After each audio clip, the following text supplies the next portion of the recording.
Mira, hay que partir como de un puntito superior, que es que en Argentina y en realidad en todos los países que suscribieron la Convención de Derechos de las Personas con Discapacidad, que es un instrumento internacional que fue firmado en el 2006, y que Argentina ratificó en el 2008, y no solo eso, sino que le otorgó jerarquía constitucional en el 2014. Esto significa que está en la cima superior de nuestra pirámide normativa, digamos, ¿no? Es un derecho constitucional que establece que todas las personas tienen derecho a asistir a la educación común en todos los niveles, todas las personas con discapacidad. Esto significa que los niños, las niñas, los jóvenes, los adolescentes con discapacidad tienen derecho a asistir a cualquier escuela, a la escuela que sea de su elección o de elección de sus familias, ¿verdad? Entonces, bueno, tenemos esta situación que debe garantizar el Estado, tanto en los establecimientos públicos como a través del control de los establecimientos privados que tienen que cumplir con los derechos y la normativa, al igual que cualquier establecimiento, ¿no? No por ser escuelas de gestión privada tienen derecho a decidir quiénes pueden estudiar o no en los establecimientos.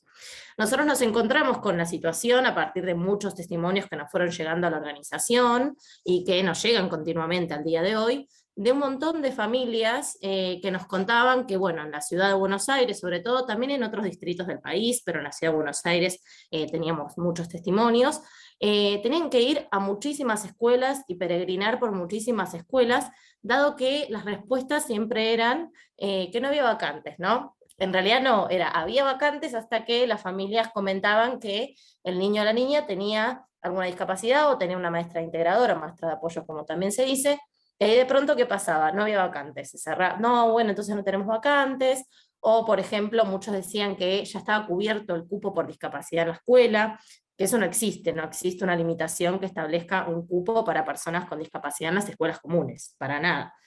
Y bueno, justamente lo que nosotros también veíamos que es el gobierno de la Ciudad de Buenos Aires, que tiene la obligación, ¿no?, de controlar y de sancionar a las instituciones frente a estas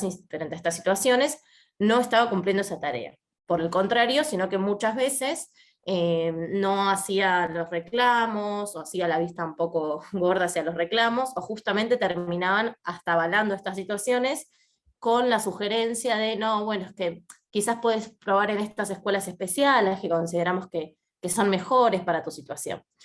Entonces, todo este conjunto es lo que nosotros denunciamos en la causa, que fue el 2019. Justamente no es que no había vacantes para personas con discapacidad, porque no existe ningún cupo de vacantes en ese sentido, sino que las escuelas privadas con distintas excusas rechazaban, ¿no?, la matriculación de los estudiantes con discapacidad. Afortunadamente, la jueza de primera instancia, después de 3 años casi, falló a favor en una sentencia que creemos que es muy positiva, porque más allá de las medidas es un precedente muy valioso, y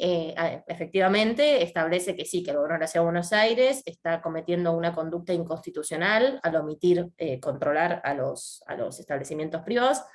y les establece una serie de medidas que tienen que adoptar, entre ellas establecer una política pública integral para garantizar la educación inclusiva. Y, por ejemplo, controlar a las escuelas, establecer un protocolo que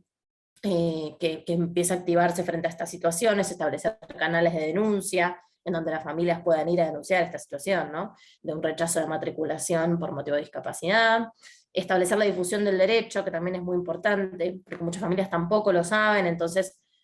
ante la negativa de matrículas, bueno, aceptan, digamos, esa respuesta y van a buscar otra escuela, cuando, digamos, se podría insistir también porque es un derecho. Y también la producción de información sobre las personas con discapacidad en la escuela, que no hay mucha información, y eso también impide generar mejores políticas, ¿no? La medida cautelar ya nos la había concedido la justicia, y en el marco de esta medida cautelar, el gobierno de la ciudad, con mucha resistencia, de todos modos, implementó algunas modificaciones. Por ejemplo, hoy existen canales de denuncia para que las familias puedan denunciar ante la dirección de escuelas privadas estas situaciones. Y esto ya se había logrado en el marco de la medida cautelar, pero de todos modos lo que pedíamos en el fallo, digamos, en el fondo de la cuestión, era mucho más amplio. Y eso es lo que ahora sucedió, que hubo un fallo de primera instancia a favor. De todos modos, también es importante aclarar que el gobierno de la ciudad apeló esta instancia, ahora hace unos días, que bueno, suponíamos que iba a suceder, pero de todos modos es un indicio relevante también de la resistencia, ¿no?, a realmente garantizar la educación inclusiva para todas las personas y cumplir con el rol de control, ¿no?, de las escuelas privadas. Nosotros tenemos un sitio que quizás puede ser útil para las familias, que se llama justamente Por una Educación Inclusiva. Ahí están un poco condensados todos los derechos, tanto al ingreso como a los apoyos, por ejemplo, el derecho a que no se reduzca la jornada, que también son muchas cosas que pasan. Hay muchas barreras, ¿no? Nosotros, en este caso judicial, en este fallo, apelamos, o sea, fuimos solamente por la cuestión del ingreso, ¿no?